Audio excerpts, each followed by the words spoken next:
다른 점이요. 평가도 다르고 성취 기준 사용하는 방법도 다르지만 결정적인 차이점이 이 부분이 다른 거예요.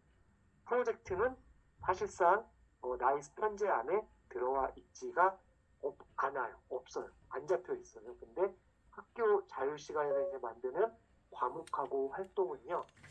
이제 편제표 안에 선생님들이 만드시는 그 학교교육과정, 학년교육과정 문서 안에 그리고 나이스 편제표 안에 어딘가 한 교과 안에는 이제 반드시 자리를 잡고 들어오는 게 이전의 프로젝트 주제 중심 제도하고는 다른 점이라고 보시면 되겠습니다. 자, 그러면은 지금 한창 그 경기도 선생님들 제가 그 연구부장님들 그 단톡방이 있거든요. 보니까 편제표 너무너무 어려우세요. 학교자유 시간에 맞게 짜는 거. 중학교 선생님들도 마찬가지고요. 그래서 편제표를 좀 쉽게 짤 수 있는 팁을 한번 지금 소개해 드릴 텐데요. 자, 그럼 먼저 편제표를 제대로 짜기 위해서 용어 사용을 확실히 하실 수 있으셔야 돼요. 자, 지금 과목 활동을 교과에 편성 이 말이 있잖아요. 그럼 교과랑 과목을 명확히 구별할 수 있으셔야 된다는 얘기예요. 다른 개념이거든요. 네. 지금 채팅창에 한번 여기서 한번 교과 한번 골라보실까요? 당연히 4개 중에 국어가 교과에 해당하고 국어랑 비스무리한 얘네들은 국어의 하위 과목이다라고 볼 수 있을 거예요. 그래서 먼저 교과가 상위 개념이고 그 밑에 있는 수학의 수학이 공통수학 이런 것들은 하위 과목이다라고 볼 수가 있겠죠.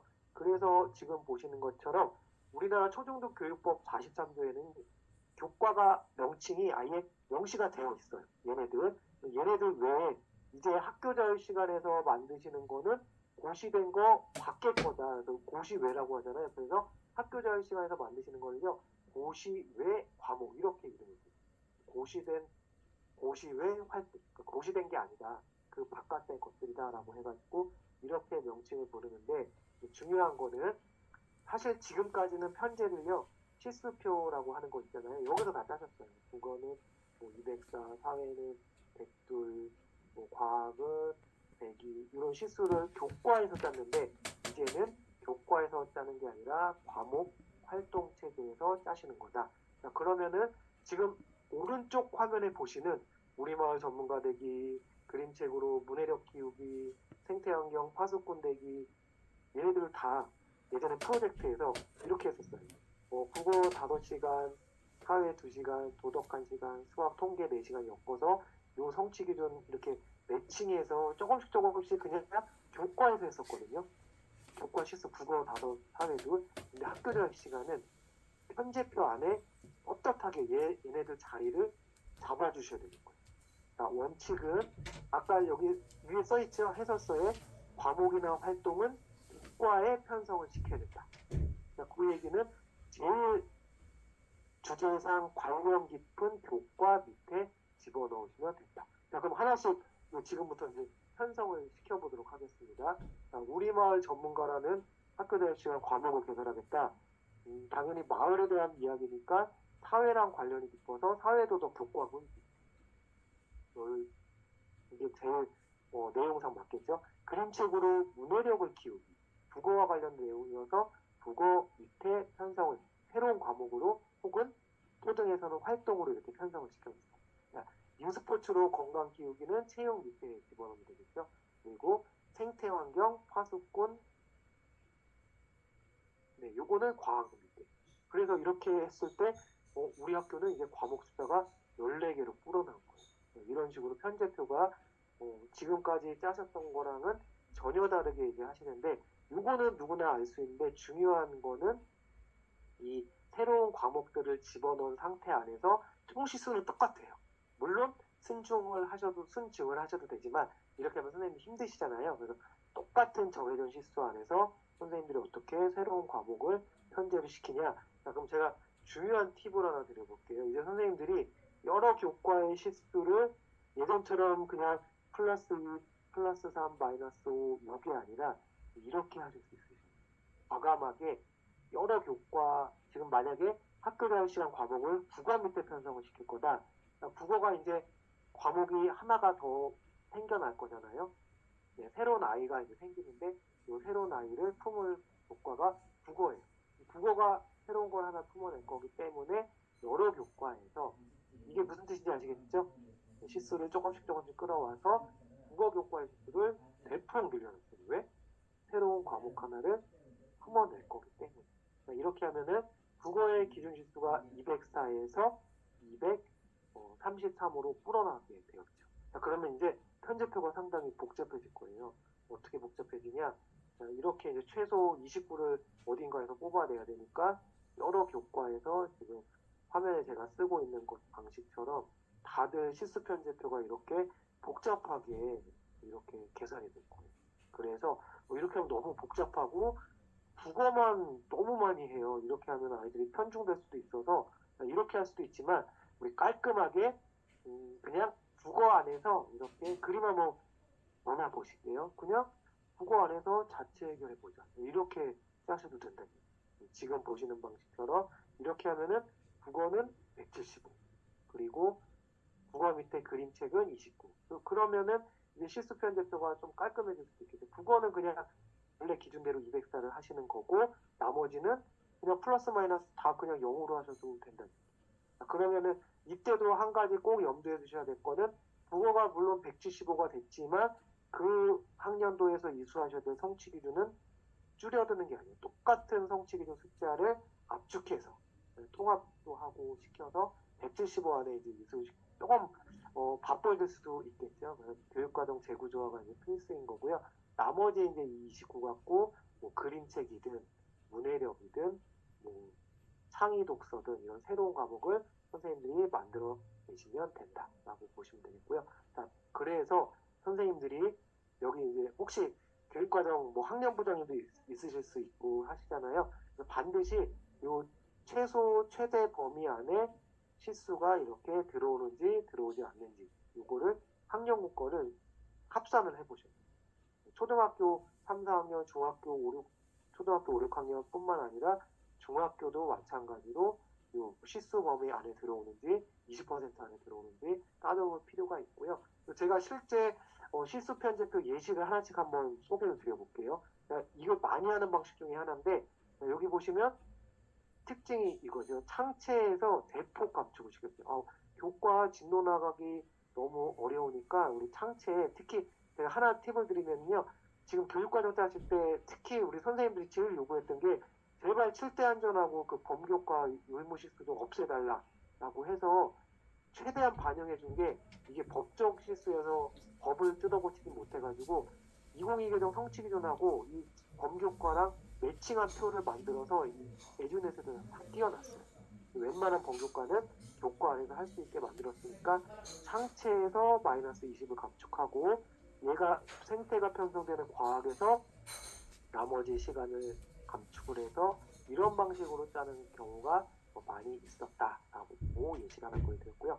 자, 그 다음에 여기 중학교 선생님도 많이 계시잖아요. 중학교에서는 학교별 시간을 하는데 너무 어려우신 거예요. 학교별로 이제 딱 교과에 맞게 TO 계산에 대해서 선생님이 있는데 누군만 더 많이 하고 할 수가 없어서 지금 보시는 것처럼 한 주 분량 예를 들자면은 국어과의 한 주 분량이 4시간 사회과의 한 주 분량이 2시간 한 주 분량씩만 갖고 와서 33시간을 만들어내신 거예요. 그래서 요 33을 새롭게 만드실 뭐 디지털 미디어 리터러시 이런 거를 선택 교과군에다가 개설한 시간표 예시를 보여드리고 음악 미술 체육에서는 그대로 놔둔 이유가 선택 교과에서 개설했을 때는 음미체를 감축을 할 수가 역시 없어요. 그래서 이런 것들을 말씀드린 거고요. 범교과 실수는 모든 학교가 당연히 동일한 거죠. 왜냐면은 법적으로 이수하셔야 되는 실수기 때문에 모든 학교가 똑같아요. 그리고 또 하나 이제 보시면은요. 그 다음에 중학교는 이런 경우가 있어요. 우리는 아예 그냥 총대 메고 국어 선생님이 생활국어란 걸 혹은 수학 선생님이 생활수학이란 거 혹은 또 어떤 지역에서는요. 그 2022 개정에서는 정보를 중학교는 68 이상을 하셔야 되잖아요. 근데 정보가 보통 34 정도가 돼 있으니까 나머지 34를 우리 정보에서 또 안겠다. 특정 교과군에서 아예 그냥 교과 심화용으로 개설하는 중학교도 있어요. 이런 경우는 다른 데서는 감축을 안 하지만 그 교과 안에서 자체로 해결해서 운영하는 경우도 있다라고 된다라고 말씀드릴게요. 그래서 이건 이제 중학교 실수 편제들은 사례고요. 자, 근데 한 가지 팁을 드리자면은 만약에 1, 2학교를 다 개설하거나 혹은 3학년, 4학년에서 1학년 중학교 1, 2에서 학교 자율 시간을 할 때 똑같은 교과 밑에다 편성을 시키면은요, 어떤 어려움이 생기냐?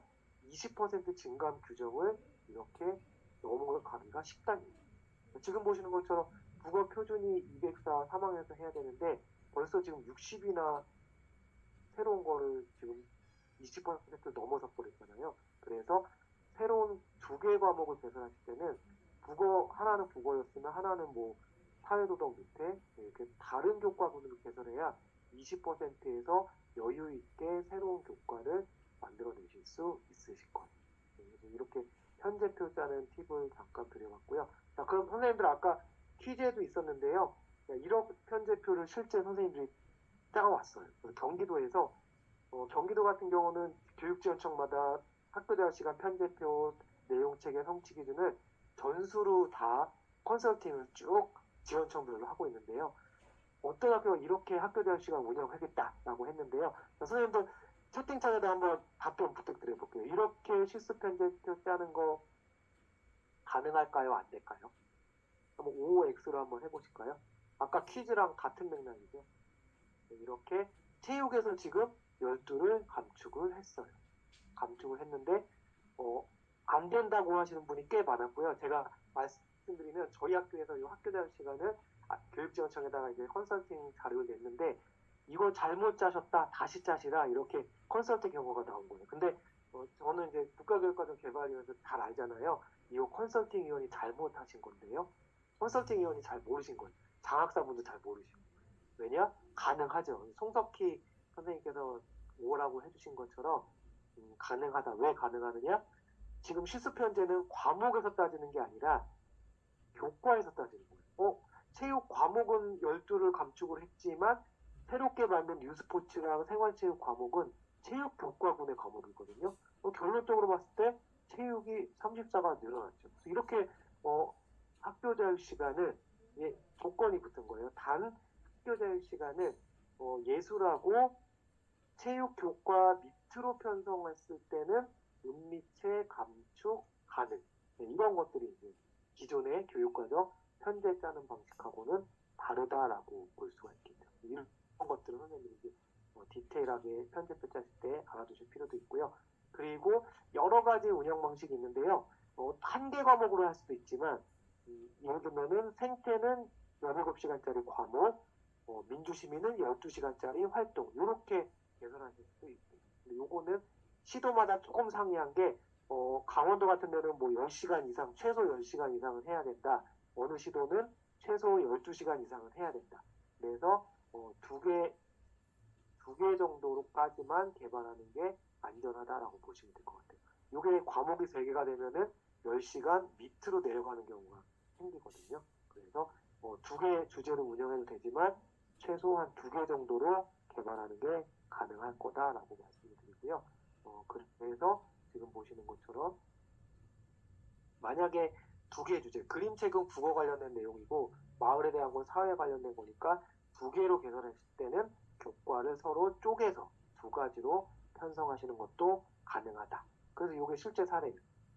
민주시민교육으로 사회 밑에 열고 그 다음에 생태로 과학 밑에 12 이런 식으로 이제 개설하시는 것도 가능하다라고 보시면 되겠습니다.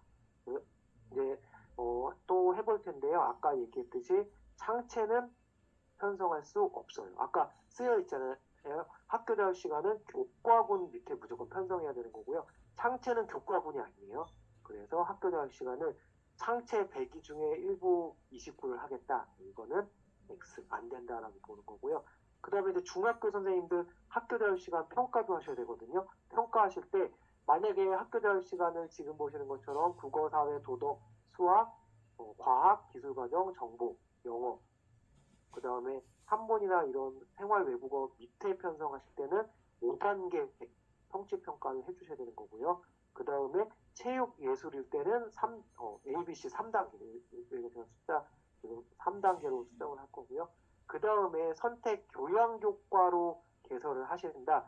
그래서 사실은 평가가 쉽잖아요. 선택교과 부분 밑에 교양, 그리고 생활 외국어나 한문을 제외한 교양교과로 개설을 하실 때는 지금 보신 것처럼 PF로도 평가가 가능합니다. 그래서 사실은 많은 지금 지역에서 선택교과분으로 편성하는 경우가 많아요. 중학교 선생님들 듣고 계신데 학교 자율 시간 누가 수업하기 상당히 애매하잖아요. 근데 선택교과로 했을 때 여러 교과에서 같이 선생님들이 시수 계산하기 편하시게 선택교과 밑에 중학교에서 계산하시는 경우도 많다라고 말씀을 드리도록 하겠습니다. 그래서 지금 보시는 것처럼 이렇게 똑같이 교과 평가하시듯이 원칙은 그 편성되는 교과 평가 계획에 따라 똑같이 하시면 됩니다. 그래서 예를 들면 울산거 평가 계획 중학교 거 예를 들자면 이렇게 수행평가 기준까지 같이 세우시고 배총점에 의해서 얘가 지금 보시는 것처럼 환경 과목, 과학 교과 밑에 편성을 시켜가지고 5단계로 이렇게 평가할 수 있게 배점 부여까지 되어 있는 예시를 보셨습니다. 지금부터 이제 올해 이제 부장님들이 분명히 학교에서는 이제 나이스 담당자가 따로 있고요. 교육과정 담당자가 따로 있잖아요. 이 나이스 실제 화면을 제가 따끈따끈하게 얼마 전에 요거를 오픈해서 시도교육청 그 17개 시도 담당자들 앞에서 요 시연회를 했었던 요 화면을 제가 보여드릴게요. 지금 보시는 것처럼 학교 자율시간 운영 방식, 요게 모든 학년에서 똑같이 개설하는 경우 아니면은 동아리 활동하듯이 선택하는 방식을 하는 방식이고요. 현재 아까 얘기했듯이 요게 국어사회, 도덕, 음악, 미술, 체육 어느 교과 밑에 편성을 시킬 거냐 선택을 하시면 되겠고요. 그 다음에 과목활동 구분. 초등은 과목활동 구분을 할 수 있는데 중학교는 무조건 과목으로 되는 거고요. 아까 얘기했듯이 몇 학 1학기 할 건지 2학기 할 건지 시수 29, 32, 33, 34 중에 여기서 입력을 하시고 저장 버튼 누르시는 게 실제 나이스 화면입니다. 그리고 지금 보시는 것처럼 관련 교과 그 다음에 실제 과목 명칭 활동일 경우는 지금 보시는 것처럼 가로치고 활동으로 붙는다라고 보시면 되겠습니다. 자, 그래서 지금 보시는 것처럼 과목 해설을 해서 학생들을 다 끌어올 수 있게 이렇게 매칭, 선생님까지 이렇게 매칭이 되는 거고요. 그리고 지금 보셨던 것처럼 이렇게 대폭 다른 교과들을 이렇게 감축하면서 학교 자율 시간을 만드시는 거고요. 시간표 안에 지금 보시는 것처럼 학교 자율 시간 실수가 나이스 안에 이렇게 입력되게끔 개발이 되어 있습니다. 요거는 제가 다 처음 보실 거예요. 이 나이스 화면은 연수에서 다룬 데는 아직 얼마 전에 오픈한 거기 때문에 없으실 거고요. 또 한 가지 학교 자율 시간이 어려울 수도 있는 게 평가까지 똑같이 이루어지잖아요. 뭐 3단계 상중하로 평가할 수도 있고 그리고 요거는 지금 보시는 것처럼 이런 식으로 그 세부능력 특기사항 쓰듯이 어떻게 얘가 했는지 요 쫑아리식으로 기록하는 것까지 칸이 다 생겨요. 이런 식으로 이제 평가를 하신 다음에 생활기록부에 이 세부능력 특기사항에 지금 보시는 것처럼 뭐 예를 들면은 뭐 꼭꼭 누리라는 과목에 학생들이 어떻게 활동사항을 했는지 이 세부능력 세특이라고 하는 부분을 이렇게 나와서 아이들 생기부에 이렇게 배부가 되게끔 된다. 실제 나이스 내용까지 관찰사항까지도 이렇게 기록할 수 있게 시스템이 사실상 과목 하나 생긴 거다라고 보시면 됩니다. 교과학습 발표사와 누가 기록까지도 가능하게 지금 다 시스템이 만들어졌다라고 보시면 되겠고요.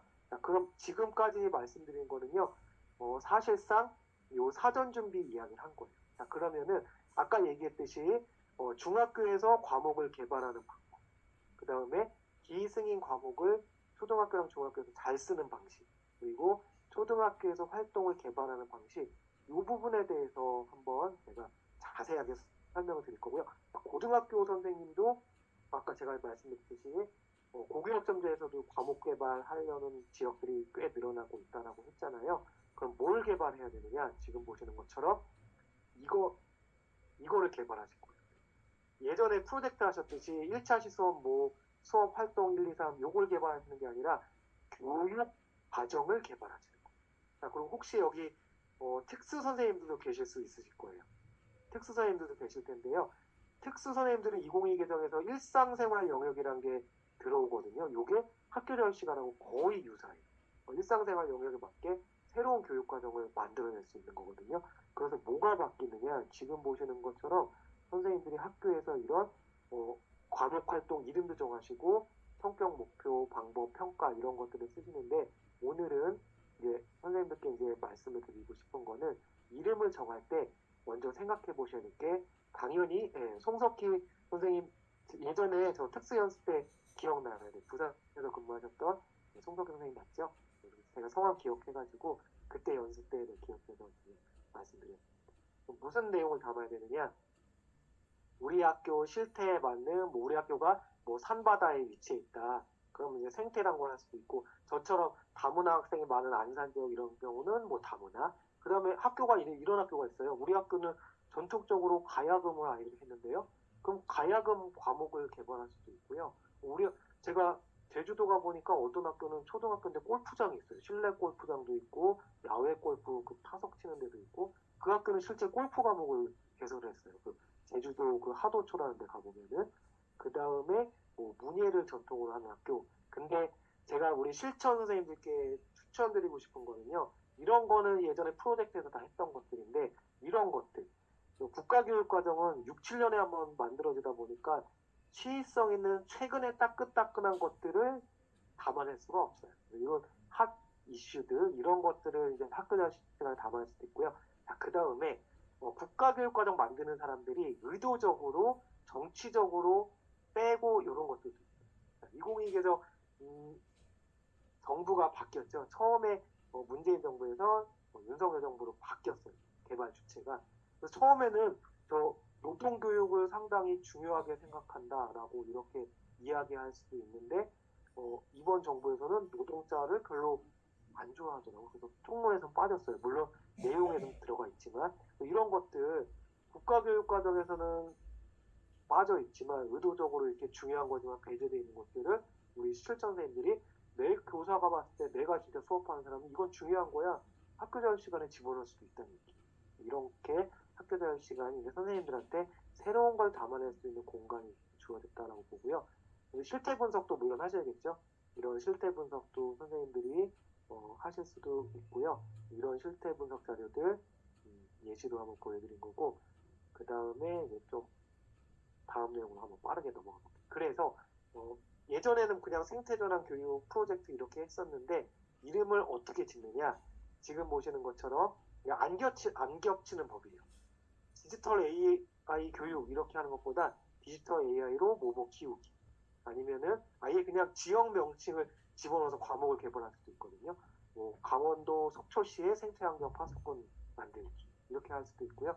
그리고 아예 두 가지 테마를 엮을 수도 있어요. 제가 서울에 압구정동 학교 선생님들하고 과목 활동 개발하는 거 같이 실습 도와준 적이 있는데, 거기는 경제관념을 갖춘 민주시민 두 개의 주제를 넣어버린 학교도 있고요. 아니면 프로젝트 하셨던 거를 그대로 프로젝트 이름 붙여서 갖고 오셔도 돼요.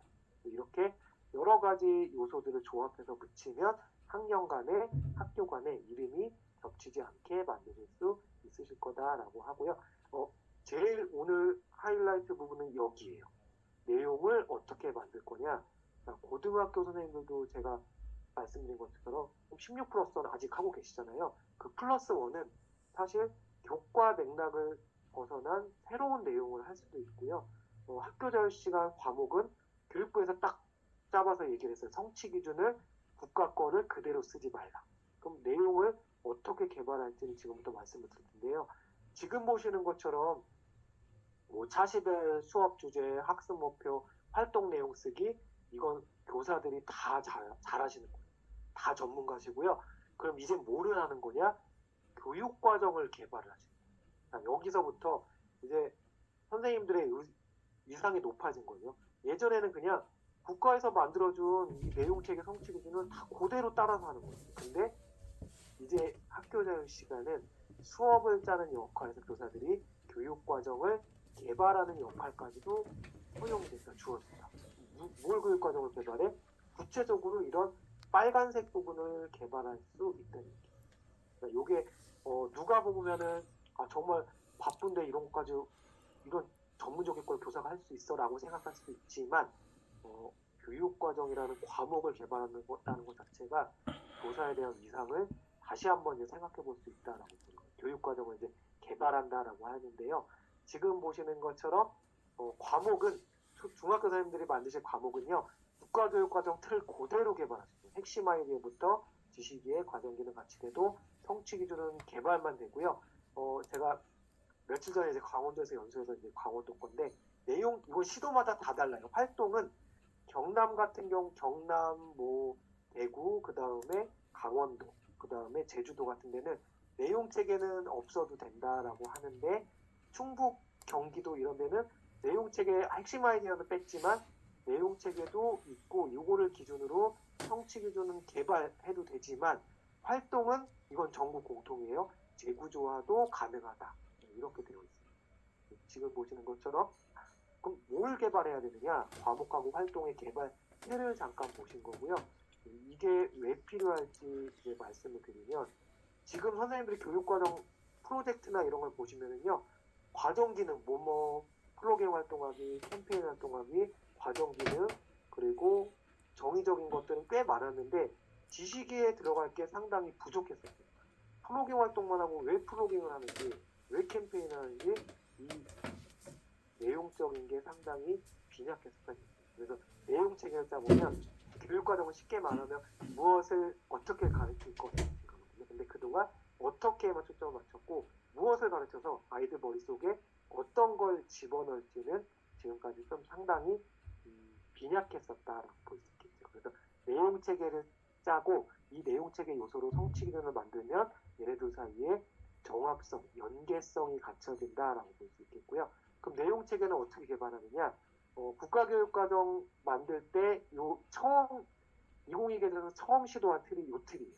지식이해 그 다음에 쉽게 영어로 한번 표현해 볼게요. 과정 기능 그 다음에 가치 태도 줄여서 이제 KDB 이렇게 기억하실 수도 있고요. 지식이해는 거의 명사 형식으로 개념적인 것들 중심으로 넣어주시면 돼요. 뭐 공생, 미디어 리터러치 이런 개념들 학생들 머릿속에 집어넣을 것들 과정 기능은 대부분 무엇 하기 분석하기 토의 토론하기 미래사회 예측하기 뭐 홍보자료 제작하기 이런 식의 사고 과정 탐구 과정 기능들을 집어넣는 게 과정 기능이고요. 가치 태도는 사실상 이게 다예요. 지금 화면에 드린 것처럼 앞에다가 선생님들 주제랑 요 동사 여기 있는 명칭들만 같이 플러스 해주시면 돼요. 생태 환경 감수성, 문화예술에 대한 호기심, 관심과 호기심 갖추기 이런 식으로 이제 만드시면 내용 체계 짜는 거 그리 어렵지 않으실 거예요. 제가 더 쉽게 그냥 정리해서 깔끔하게 말씀드리면 지식에는 그냥 명사형으로 넣는다라고 생각하시면 되고요. 과정 기능은 무엇 하기 가치 태도 여기 제가 한 12, 13개 요게 다예요 사실. 이런 식으로 주제랑 여기 있는 말들 이런 식으로 내용체계 짜면은 아마 제가 실습형 연수 하루 종일 이렇게 실습하는 연수도 많이 하거든요. 어떤 학교는 이런 학교 자율 시간 과목 만드는 거를 한 3일 동안 실습하는 학교도 있어요. 그래서 이런 내용체계 짜는 거 제가 방금 알려드린 팁으로 짜시면은 얼마든지 쉽게 짜실 수 있고요. 요거는 대부 선생님들이 실제 학교 자율 시간 과목 만들려고 만드셨던 건데 생태에 대한 이런 개념적인 것들 지식이에 그리고 과정 기능을 조사 분석한 다음에 제작하고 소통하고 마지막에 공유해보는 기능 그리고 생태 환경 감수성 갖추고 실천 의지 가지고 책임감 갖기 이렇게 짜면은 내용 체계 아마 다들 쉽게 만드실 수 있으실 거예요. 자, 그리고 또 하나 잠깐 예를 들어보면은 이건 이제 그림책으로 내용 체계 이것도 실제 만들어본 예시인데 여기까지만 하고 끝내셔도 되고요. 근데 이 선생님은 자아 이해를 도움을 줄 수 있는 책들, 타아 이해에 도움이 될 수 있는 책들을 예시 자료로 이렇게 내용 체계를 써놓은 거예요. 그리고 과정 기능은요, 쉽게 말하면 그 학교 자율 시간을 하기 위한 전체적인 수업의 루틴이다라고 보시면 돼요. 여기도 마찬가지로 그림책을 읽는 그림책 읽고 역할 파악하고 감상하고 그 다음에 소개하고 하나의 1년의 그 30차시를 하기 위한 수업의 쭉 루틴이다라고 보시면 될 것 같아요. 과정 기능을 만들었고 마지막에 책에 대한 정의적인 것들 이렇게 짜시면은 내용 책에 짜는 게 그리 어렵지 않을 거고요. 자, 그다음 제일 어려워하시는 게 사실은 이 핵심 아이디어거든요. 핵심 아이디어는 쉽게 말하면 여기는 내용 체계에 있는 아이들을 다 걸쳐낼 수 있는 옷걸이 역할을 해주는 거, 혹은 요걸 이제 들어보셨을 거예요. 이제 빅 아이디어 역할을 해주는 거. 사실 2022 개정에서 핵심 아이디어가 처음 나왔는데요. 원래는 빅 아이디어라고 보시면 돼요. 영역 수준의 빅 아이디어. 근데 국가교육과정에다가 영어를 쓸 수는 없잖아요. 그래서 개발위원들이 고심고심 끝에 그래도 최대한 한국어한 게 핵심 아이디어다라고 보시면 되겠습니다. 이런 식으로 이제 내용 체계를 만들고요. 그럼 성취 기준은 어떻게 만드냐? 제가 연구 같이 참여한 강론 조정 아예 이론적인 성취 기준의 약속이 있어요. 1번은 도착점, 2번은 정합성, 3번은 수업을 다양하게 풀어나갈 수 있게. 예를 하나씩 제가 한번 들어볼게요. 도착점이 뭐냐? 예를 들어서 제가 채팅창에 한번 빨리 써볼게요. 성취 기준을요, 이렇게 만드는 경우가 있거든요. 성취 기준을 이렇게 만들어내는 거예요. 뭐 이렇게 하진 않겠지만 무슨 천에 가서 무슨 하천에 플로깅 활동. 이거는 도착점이 없어요. 그냥 활동만 있어요. 평탄해요. 그래서 플로깅 활동을 통한 생태 환경 감수성 갖추기. 이런 도착점이 있어야지 성취 기준 갖고 평가도 해야 된다라고 얘기를 했잖아요. 성취 기준은 쉽게 말하면 성취해야 되는 기준, 도달점, 평가까지 쓸 수 있게. 그래서 단순 플로깅 활동이 아니라 플로깅 활동을 통한 생태 환경 감수성 갖추기. 정합성이 뭘까요? 정합성은 일부 시도는 내용 체계를 안 만들고 성취 기준만 만드는 시도도 있다라고 했어요. 근데 이 내용 체계에 있는 아이들을 바탕으로 조합해서 성취 기준이 만들어지는 거예요. 이게 중요한 게요. 2015에서는 내용 체계는 있는데 성취 기준은 없는 게 꽤 많아요. 반대로 성취 기준은 되게 중요한 말인데 내용 체계에 없는 것들도 꽤 많았다는 얘기죠. 반드시 내용 체계를 바탕으로 조합해서 성취 기준을 만들 것. 근데 국가교육과정에서는 두 가지 이상의 범주를 조합하는 방식으로 진술해야겠다. 그러니까 내용 체계를 지식이해랑 과정기능을 붙이거나 지식이해랑 가치태도를 붙이거나 과정기능이랑 가치태도를 붙이거나 이런 식으로 만드는 게 정합성. 그럼 수업의 유연화는요. 제가 한번 예를 들어볼게요. 자, 캔바를 활용해서 홍보 포스터 제작할 수 있다. 제작한다.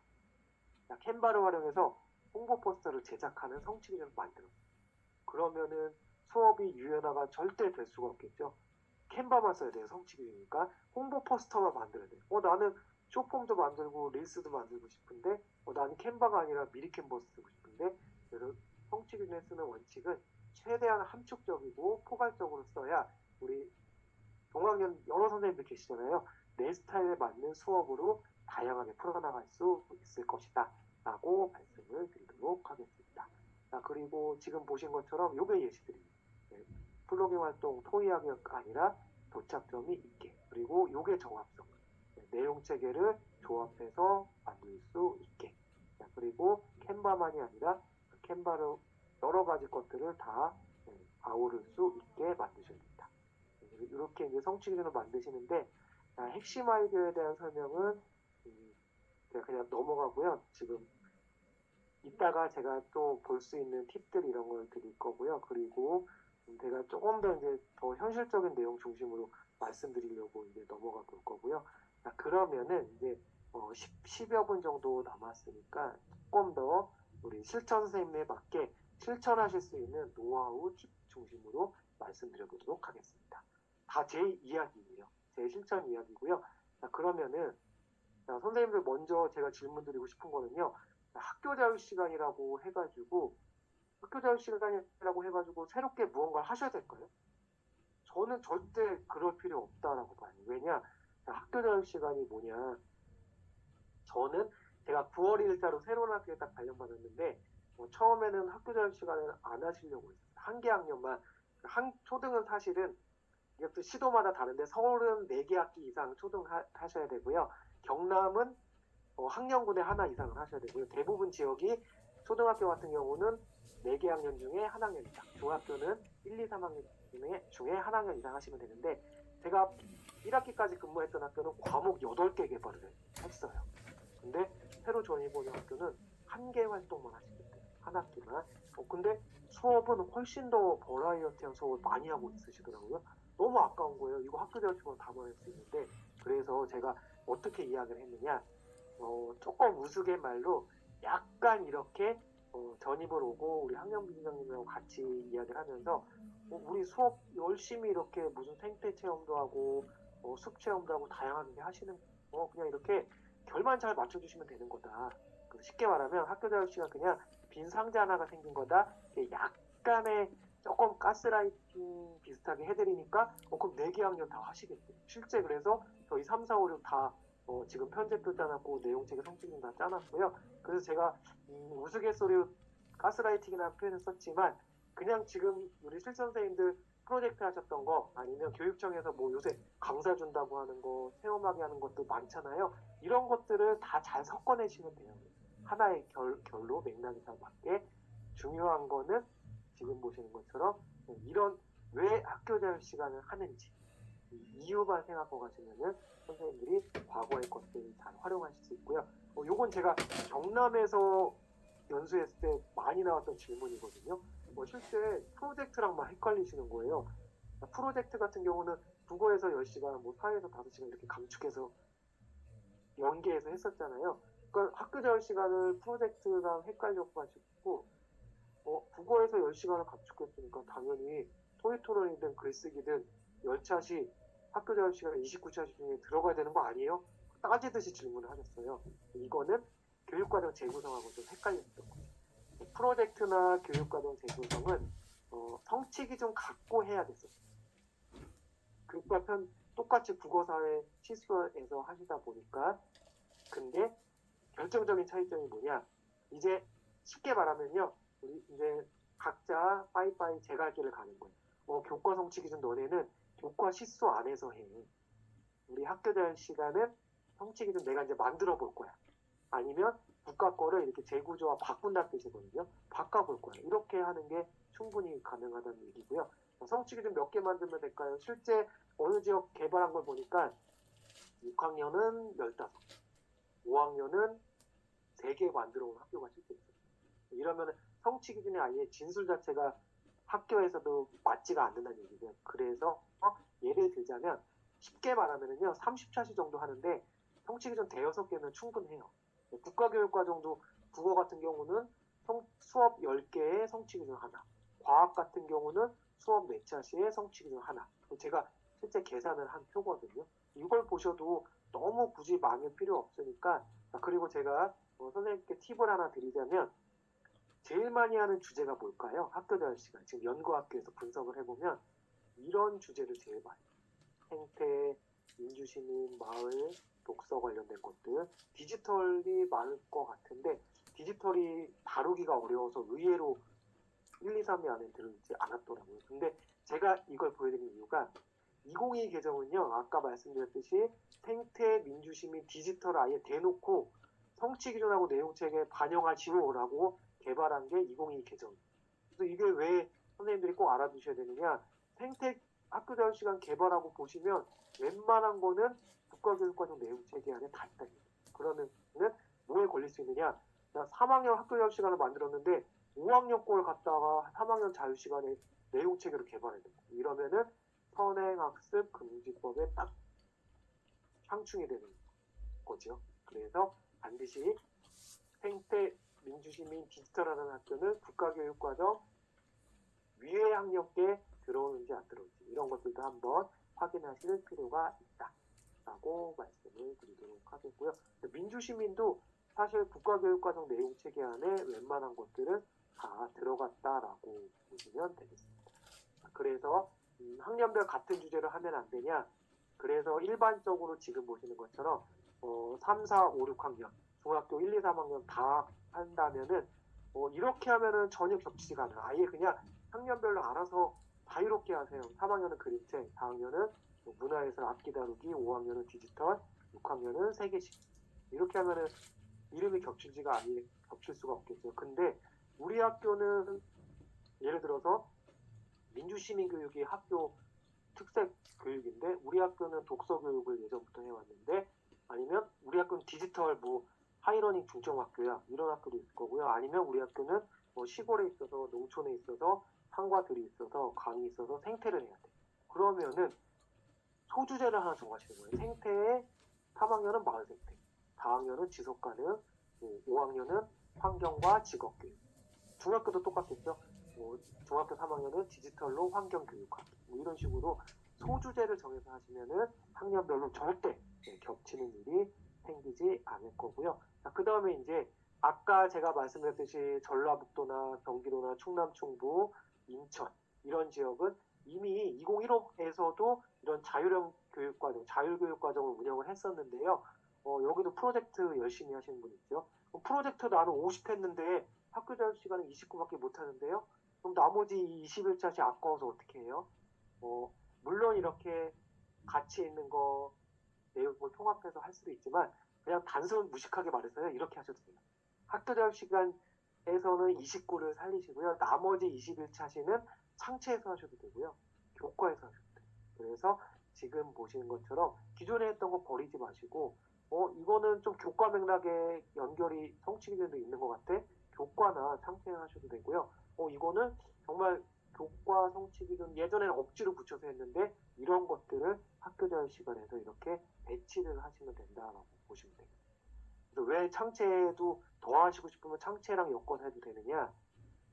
지금 화면에 보시는 것처럼 2022 개정 창체는요. 학교 자율 시간하고 사실상 거의 똑같다라고 보시면 됩니다. 프로젝트라고 대놓고 써 있고요. 환경생태, 민주시민. 그럼 우리 학교 주제가 환경생태, 민주시민의 프로젝트적 성격을 갖고 있다.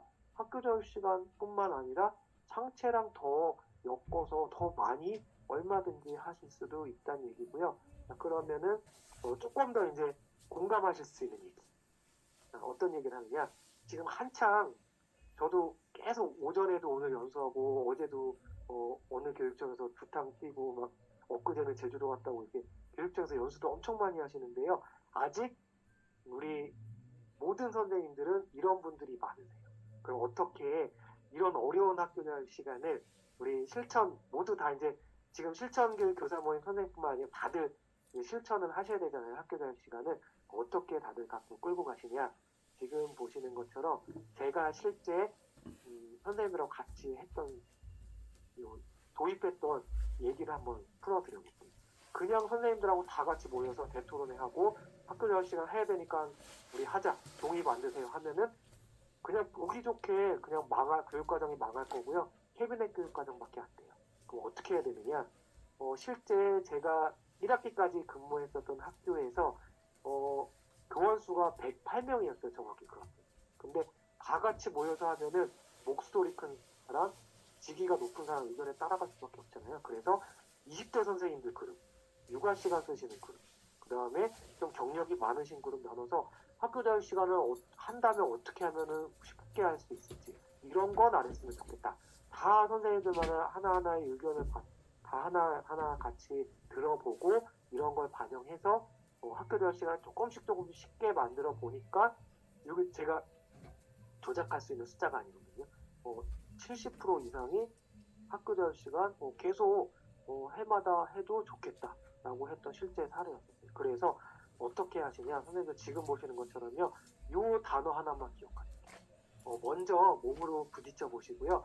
종이 만들기, 아까 얘기했던 내용체계, 성취기준, 교육과정, 강론 문서, 이 종이는 사실 아무것도 아니에요. 이거는 수업한 걸 바탕으로 나중에 만드시면 돼요. 그래서 먼저 한번 몸으로 부딪혀 보시고, 물론 중학교 선생님들 다 올해는 거의 다 과목 사용을 하실 거지만, 운영을 해보시고, 그게 다른 학교에서 개발한 거기 때문에 우리 학교랑 딱 들어맞지 않을 거예요. 그래서 먼저 올해는 사용했지만 요 수업들을 바탕으로 이건 내용체계 성취기준 좀 안 맞는 것 같은데요. 이 프로그램은 단순 이벤트성이었던 것 같은데요.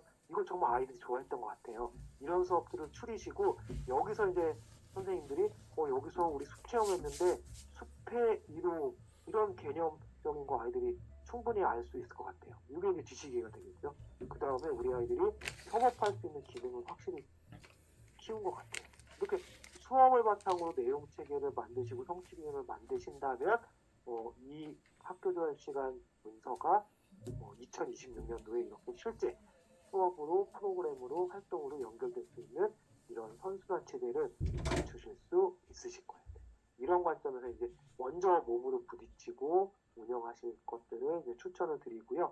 그래서 이제 학교 대할 시간은 지금 보시는 것처럼 너무 어렵게 생각하지 마시고 주제 중심 교육 과정에서 하셨던 것들, 아니면 우리 학교의 그 시그니처라고 볼 수 있는 그 특색 프로그램들 사업들, 아니면 여기 아까 우리 최성경 선생님처럼 프로젝트 열심히 하시는 분들, 이거를 이렇게 내용책에 이름 짓는 거예요. 그러니까 내용책에 성취기 이름만 지으시면은 시도교육청 승인 받으면 이게 이제 우리 학교의 지속적인 내용책에 성취기준을 한번 만들어 놓으면 계속 쓸 수 있거든요. 우리 학교만의 학교 대학 시간으로 계속 쓸 수 있다. 왜냐? 제가 어느 시도교육청 한번 학교 대학 시간 수업자를 갖고 보여드려 볼게요. 자, 수업이 무슨 수업을 하냐? 수업은 사실상 다 똑같고 별게 없어요. 이름만 붙이시면 되는 거예요. 너무 학교 대학 시간 어렵게 생각하지 마시고요. 그 다음에 제가 실제 선생님들하고 성공했던 사례는 지금 화면에 보시는 것처럼 처음 시작을 이렇게 했어요. 종이 만드는 게 먼저냐? 우리 아이들한테 선생님들이 실천의 결과물로 배움을 주는 게 먼저냐? 당연히 종이 만드는 걸 중점을 두고 하면 다 망할 수밖에 없어요. 교육과정, 캐비넷 교육과정이 될 거고요. 아이들한테 뭘 조금 더 색다른 걸 줄 거냐? 요거를 목적으로 시작해야 학교 대학 시간이 실제 수업으로 연결될 거다. 자, 그 다음에 학교 대학 시간 할 때 지역 실태, 학생 실태, 학부모 설문조사 다 중요하지만요. 제일 중요한 거는 우리 교사 실태예요. 선생님들이 너무 힘드시고 바쁘신데 이런 학교 대학 시간 할 수는 없잖아요. 그래서 우리 학교 선생님들은 어떤 실태를 갖고 있었는지. 제가 근무했던 요 안산에서저는요, 신규 교사가 반이었었어요. 왜냐하면 신설학교였거든요. 74학급이에요. 첫 개교는 40학급으로 했는데 아파트가 과밀학급이다 보니까 2년 만에 74학급으로 풀어놨어요. 신규 교사가 반이 발령났고 경기도는 특지역이 있어서 안양에서 이 만기돼서 오신 분들이 반이었거든요. 그래서 교육과정 많이 안 해보신 분들이 대부분이었는데 재구성이나 이런 거 진단이 이렇게 내렸죠. 종이 만들기가 많아지면 선생님들 퇴근 시간도 지키셔야 되고 할 것도 많은데 종이 만드는데 치여서 수업이 부실될 수밖에 없다. 그래서 우리 실제 꼭 수업에 실천할 수 있는 것만 한번 해보자. 이름을 민주시민교육을 정한 게 학폭이 되게 많았던 학교였고요. 그래서 선생님들이 종이 만들기는 나중에 하고 민주시민교육의 주제니까 일반 선생님은 미디어 리터러시 자료 인디스쿨이나 한번 에듀넷에서 찾아보세요. 저는 요 문화다양성 자료 한번 찾아볼게요. 저는 공문에서 오는 마을 지킴이 프로젝트 요 사업 신청 한번 해볼게요. 수업에만 신경 쓰고 이거를 하다 보니까 2학기에도 선생님들이 실천하게 되었고요. 그 다음에 지금 보신 것처럼 이렇게 공유 드라이브를 만들었어요. 여기다가 종이는 오래 쓰고 끝나지만 자료는 영원히 남을 것이다. 여기다가 PPT도 좋고 학습지도 좋고 다 찾아서 전학공 때 여기서 만든 자료, 내가 찾은 자료는 수업에서 어떻게 쓰는지 이렇게 자료가 모이다 보니까 학교 자율 시간이 내년에 후년에 쉽게 됐고요. 사진을 찍어놓은 이유가 교과서가 없잖아요. 사진 보여주면서 동영상 보여주면서 하니까 얘들아 이런 결과물을 만들면 돼. 이렇게 활동하는데 얘네들이 이제 교과서 역할을 해주는 거예요. 아까 제가 학교 자율 시간은 학습 자료가 있어야 돼서 요거 심의 받아야 된다고 했잖아요. 요거 출력해서 제본을 하면은 이게 학습 자료가 되는 거예요. 그래서 학교 자율 시간은 예전처럼 종이 문서로 하는 것보다는 이렇게 스프레드시트로 역할을 나눠서 이런 방식으로 하다 보면은 얼마든지 선생님들도 학교 자율 시간 쉽게 만들 수 있지 않을까라고 하고요. 자, 그럼 학교 자율 시간을 떠나서 우리 실천 선생님들이 이제 새로운 교육과정 만드실 텐데 물론 이런 연수 교육과정 연수 요새 많이들 들으시잖아요. 교과서 없이 하시는 거예요. 저는 프로젝트를 어떤 선생님은 이렇게 강의하시는 분들 중에 책 쓰시는 분들이 뭐 2, 300차시 한다는 분도 계시고요. 뭐 이런 에듀테크들을 괜히 어떤 선생님은 토익토론 수업하는데 채팅으로 수업하세요. 그리고 뭐 모든 거에 이런 걸 다 쓰신다. 물론 이런 것들 적재적소에 쓰시면 좋지만 지금 보시는 것처럼 선생님 몸에 맞지 않는 거, 또 언젠가 유행으로 끝나고 없어질 것들 이런 게 진짜 교육과정의 본질인지 이런 걸 한번 생각해 보시고요. 자, 선생님들 힘드시고 어렵고 바쁘시잖아요. 계약하시면 아마 제출해야 되는 서류 50가지가 넘을 거예요.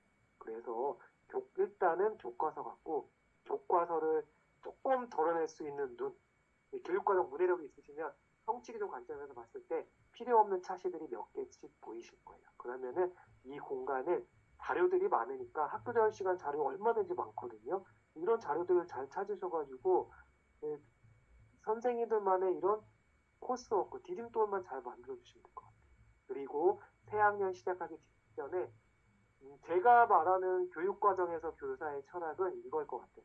나랑 1년 동안 배운 아이들이 아까 만든 디딤돌을 바탕으로 사회 나가서 아니면은 중학교 가서 고등학교 가서 머릿속에 뭐를 담아주고 어떤 마음을 지니고 배운 거를 어떻게 해상하고 연결짓게 해줄 수 있을까.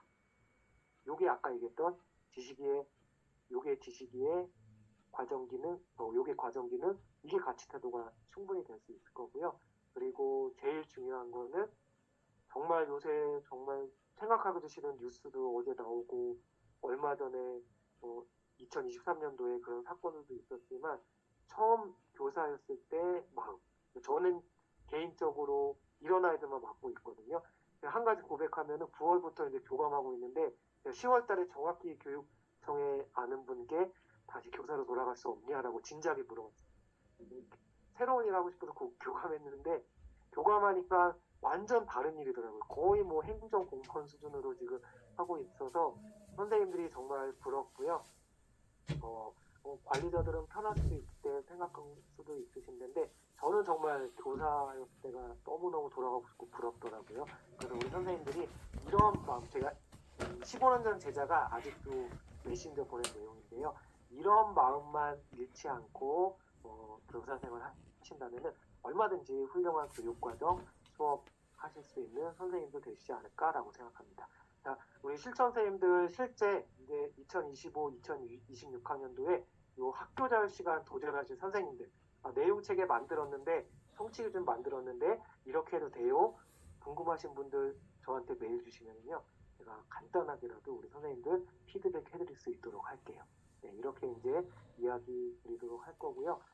그 다음에 조영경 선생님께서 이제 질문 주셨는데 실제 운영하실 때 다운받은 자료, 우먼 도서들, 요거는요 제가 한 가지 말씀드리면 인정도서로 할 때는 저작권 반드시 보셔야 되는데 교수학습 자료 정도 같은 경우는 사실 이것 갖고는 뭐라고 안 하니까 크게 문제될 거 없다라고 보시면 돼요. 인정도서 개발은 당연히 저작권 보셔야 된다. 근데 학교 차원의 교수학습 자료는 크게 문제될 거 없으실 거다. 교육청에서 다 이런 거 체크리스트 주니까요. 이런 거 걱정하실 필요는 없으실 거예요. 그럼 제 이야기는 여기까지 하겠고요. 혹시 들으시면서 질문 있으신 분들 질문 주시면은 제가 학교 절 시간은 사실 다 답변 드릴 수 있어요. 학교 절 시간뿐만 아니라 교육과정 자료도 간단한. 제가 자료 드릴게요. 학교 절 시간 자료 제가 준비해놨고요. 초등학교, 중학교 자료 다 준비해놨어요. 중학교 자료, 시도교육청 자료들 있는 거 지금 일단 중학교 앞쪽 파일 하나 드리고요. 그 다음에 초등학교 자료 이렇게 드릴게요. 지금 채팅창으로 가고 있어요. 한 가지 또 팁을 드리자면은요. 여기 보시면은 에듀네 티클리어에 시도교육감 승인 과목이라는 데가 있거든요. 티클리어에 찾아가셔서 시도교육감 승인 과목 이 메뉴가 있어요. 여기 가시면은 다문화 과목, 뭐 진로 과목, 별의별 내용들 다 있어요. 네, 오늘 배운 내용 비슷하게 들을 수 있는 연수, 티처빌의 학교 자율 시간이라는 새로운 연수가 개설됐거든요. 티처빌의 아예 그냥 주제가 학교 자율 시간 연수가 2학점 때 있어요. 훨씬 자세한 내용, 뭐 내용체계, 성취 기준, 뭐 개발하는 이런 자세한 방법들이 있어서 연수 들으고 싶으시면은 이 티처빌의 원격 연수 있어요. 이거 들으셔도 되고요. 자, 그럼 혹시 또 질문 있으신 분 계실까요? 네, 지금 위에 채팅창에 좀 묻혀가지고 혹시 아까 질문 올리셨는데 답변 못 들으신 분들도 다시 한번 써주시면 좋을 것 같고 채팅 아니고 혹시 뭐 이렇게 소리 키셔가지고 직접 질문해 주셔도 좋을 것 같아요. 네, 제가 채팅에서 나온 질문은 다 답 드렸던 것 같아요. 네, 제가 보면서 해가지고. 그럼 오늘 연수 기획해 주신 혹시 최성경 선생님 지난번에 제가 들은 거랑 조금 약간 다른 내용도 있을 수도 있어서 혹시 뭐 대표로 질문해 주셔도 좋고요. 아니면 소감 네네. 저는 사실 그때가 언제였죠? 2주 전인가? 예, 다른 이제 저희 지속 가능 발전 교육 관련한 이제 모임에서 좀 그때는 그런 거 위주로 하셨긴 했지만 제가 이제 들으면서 되게 2020 개정 교육과정 이제 개발 때부터 같이 참여하셔서 그런지 몰라도 저도 이제 뭐 책 쓰고 하면서 여러 자료 보고 뭐 교육청 자료나 뭐 이런 거 쭉 봐도 되게 이게 읽기 싫잖아요. 그 문건으로 이렇게 나오면 교육과정 문건에서 보면 그래서 되게 딱딱하게 느껴지고 있는데 배감 쌤이 이제 연수 들을 때 되게 쉽게 되게 알아듣기 쉽게 이해하시고 그러니까 전체 이렇게 이해하고 말씀하시는 거 이런 느낌이 들어가지고 제가 연수 듣고 나서 바로 달려가서 이제 부탁드렸는데 오늘도 그렇게 이제 바쁘신 와중에도 또 흔쾌히 또 다시 이렇게 해주셔가지고 자리를 빛내주셔서 감사드리고요. 이제 제가 교무부장 이제 작년 처음 하면서 이제 교육과정 바뀌니까 막 짜고 하는 과정에서 저는 이제 프로젝트 수업을 제가 사례 같은 게 있으니까 그걸 한번 이제 해봐도 좋겠다라는 생각이 살짝 들었지만 실제 짤 때는 이제 특히 중학교는 뭐 어느 교과 넣고 뭐 이런 거 너무 복잡하고 하니까 학교 또 이렇게 주변 학교는 어떻게 하냐 항상 교장교감 선생님들이 또 그런 거 확인하시잖아요. 그러면 주변에서 거의 이제 지금 새 교육과정에서 자유학기제 예체가 이제 없어졌으니까 그러면 그걸 예전에 예체하는 것처럼 자유시간 하면 되겠다 해서 제 주변 인근 학교에는 이제 은미체 중에 하나를 하시는 경우가 되게 많고 저희 학교도 그냥 예술로 잡고 이제 미술 과목에서 이렇게 개발된 거를 하는 걸로 이렇게 해서 저는 사실 살짝 이렇게 이제 설명 들으면서도 아쉬운 부분이 사실 조금 있긴 하거든요. 그러니까 그 약간 프로젝트 처럼 하는 것도 되게 좋을 것 같은데 그런데 또 학교에서 운영할 때는 운영에 또 그런 그 용해함이나 뭐 선생님들 그런 게 있어야 되니까 그렇게 해서 좀 아쉬 개인적으로는 좀 아쉬운 부분도 있어요. 네. 현실에 타협하는 약간 그래서 이게 이제 약간 중학교가 이제 시도마다 다른데 68시간 정보해야 되니까 그냥 뭐 미디어 리터러시 선택교과군으로 밑에 개설을 해가지고 여러 선생님들이 조금씩 수업할 수 있게 이렇게 하는 시도도 많고요. 아니면 뭐 어떤 지역은 정보 밑에 개설할 거니까 정보교사 TO도 달라 증원해달라 뭐 이런 시도마다 다양하다.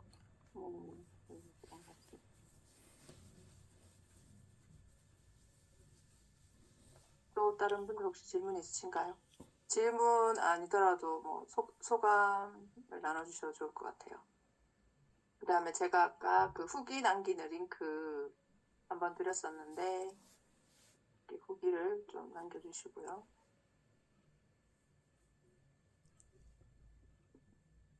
그리고 이제 어제 저희 지난번에도 이제 지속가능 발전 교육 관련한 데서 연수하셨잖아요. 근데 저희가 이제 실천교육교사 모임 내에서도 지속가능 발전 교육 이제 연구해서 어제 사실 이제 매달 한 번씩 모일 예정인데 어제 첫 모임 하면서 제가 이제 했던 뭐 프로젝트 수업 사례도 나누고 했었는데 뭐 지속가능 발전 교육하고 연결해서 아까 살짝은 아까 주제 중에 하나 나왔었는데 좀 이렇게 하면 된다는 좀 또 팁을 주실 수 있다면은 그 지속 가능 발전 같은 경우는 뭐 물론 생태도 있겠지만 뭐 시민 교육에 대한 내용들, 뭐 경제적인 것까지도 다양한 주제로 충분히 엮을 수 있겠더라고요. 그리고 교과 자체도 범교과로 다 엮을 수 있겠고 제가 볼 때는 우리 연구회 하시는 분들이 지속 가능이란 주제가 있지만 정말 이거를 교과군에 다양하게 매칭할 수 있는 뭐 과학 교과군의 생태 중심의 지속 가능, 뭐 시민 교육 중심의 사회 교과군의 지속 가능 이렇게 교과 특화된 내용들로 만들어 주시면은 학교 현장에서 우리는 이런 사회 중심이 된 지속 가능을 한번 해보고 싶은데 훨씬 더 적용 범위가 넓어질 수 있지 않을까라고 생각합니다.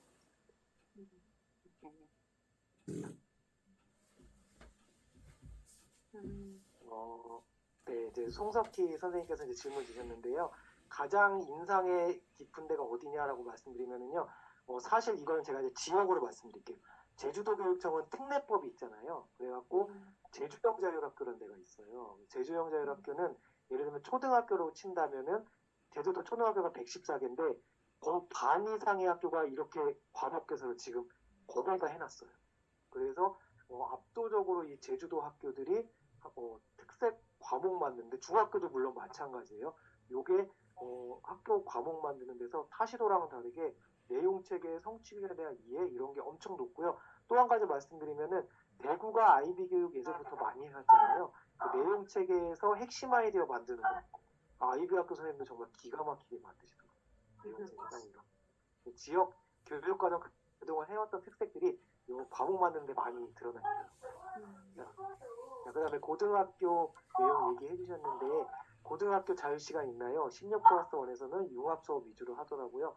그래서 요거를 경기도 같은 경우는 고등학교도 학교 자유 과정이라고 아예 이름을 붙이고 있고 16 플러스 1은 융합 수업으로 할 수도 있지만 프로젝트로 할 수도 있고 아니면 뭐 정보와 관련된 디지털 중점으로 할 수도 있고 이거는 정말 주제를 무궁무진하게 다양하게 지금 잡아서 경기도나 뭐 이런 충청도 지역들 고등학교에서 이미 많이 하고 있거든요.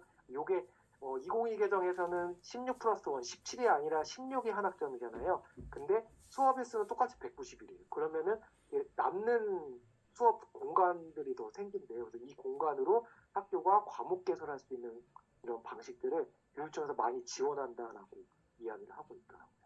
고등학교도 얼마든지 이런 과목 개설 하실 수 있을 거다라고 말씀드리도록 하겠습니다. 네, 그러면은 선생님들 쉬는 시간 없이 지금 이제 우리 연습할 때 보통 50분, 50분, 100분 하잖아요. 시간 거의 다 돼가지고 혹시 더 질문 있으신 분들 어떤 질문도 괜찮으니까 저한테 이메일 주시면은 제가 친절하게 답변 드릴 수 있도록 하겠습니다. 네, 오늘 이게 피곤하실 텐데 긴 시간 이렇게 거의 끝 아까 방금 전까지 44분 시작했던 분 다 참석해 주신 거 제가 숫자 확인했거든요. 네, 열심히 들으셔서 정말 감사했고요. 우리 실천 선생님들이야말로 진짜 교육의 주인일 것 같아요. 아무리 교수님들이 이렇게 얘기해도 저는 수업하지 않는 사람이 교육 얘기하는 거는 가치가 없다고 생각해요. 그만큼 우리 선생님들이 정말 최고시고 그 중에 실천 선생님들이 정말 열심히 하시는 훌륭한 선생님들이 모여 계신 것 같습니다. 이상으로 그럼 제 이야기 여기까지 하고 마치겠습니다. 감사합니다. 그러면 그 잠시만 공유 중지해 주시면은 인증샷 한 번만 찍고 마칠게요.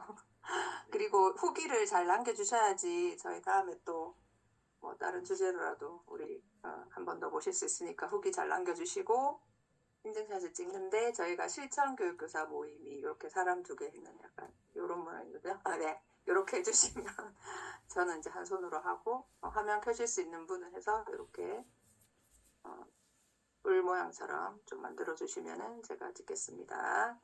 하나, 둘, 셋 하고 찍을게요. 하나, 둘, 셋. 네. 좋습니다. 예, 감사합니다. 끝까지 다 참여해주셔서 감사하고요. 네.